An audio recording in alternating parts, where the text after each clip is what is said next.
Handicapper Steve here, handicapping the racing from Wolverhampton Racecourse here on Friday. It is the 12th of January 2024. I'm going to look at the second race at 5:30 from Wolverhampton, but before I get on to that, remember to please follow me on Twitter at HorseRacingKid5 for more selections for race courses around the world, and I mean it around the world. Let's look at the second race at 5:30 from Wolves, which is the best racing odds guaranteed at BetMGM Handicap. It's Class 6 handicap going for a $7,000 purse, race for 3-year-olds only, horses rated 46 to 65. 6 horses are going 1,900 meters or a mile 3/16 on the all-weather Tapeta surface. Going to take the 2-horse Glistening Knights. I'm going to go 2-4-3 in the tricast trifecta. 2-4-3 tricast trifecta. Top selection 2-horse Glistening Knights. This French bred here. Throw a colt by Knights of Thunder. Richard Fahey trains. Ojanor gets the mount. The horse's most recent outing came right before the new year on the 29th of December at Southwell. A 1-mile Class 6 handicap.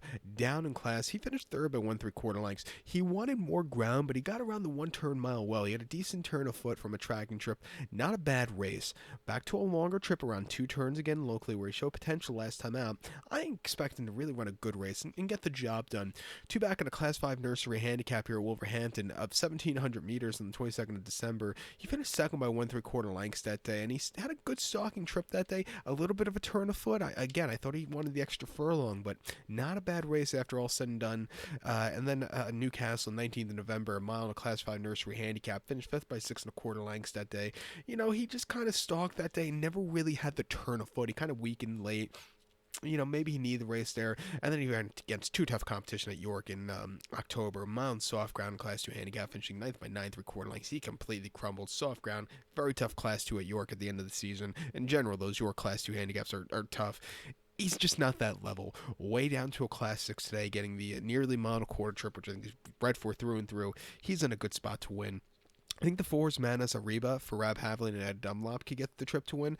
You know, his most recent form hasn't been great, but he has hidden form that could win here. If he could run a race like he ran at Yarmouth in September, he could go away with it. And even the race after that, Newcastle, he could go away with it. But, you know, 2 back, they put the blinkers on locally in a Class 5 nursery handicap over the mile 16th, where he finished 7th by 10 lengths that day. And I just don't think it was 100% cranked. Also, I don't think he liked the headgear. He never was really comfortable there. Came back to run Lingfield last week in a Class 6 handicap rated, very wide trip. He finished 6 by 9 lengths, never really running that day. I think with a better poster here today, the extended nearly a mile and a quarter trip, I'm going to give him a shot here at 12 to 1 in the play spot. He's your wise guy horse. He's either going to run off and win by a mile or he's going to lose by a mile. But I'll use him here at 12 to 1 in that play spot to possibly upset. But to recap my selection for the second, the 5:30 here on this Friday night from Wolverhampton, going to take the 2-horse Glistening Knights, give kudos to the 4-horse Manos Ariba, 2-4-3 Tricast Trifecta, 2-4 in the multi-race. So good luck to all. Please follow me on Twitter at HorseRacingKid5. Good luck, everybody.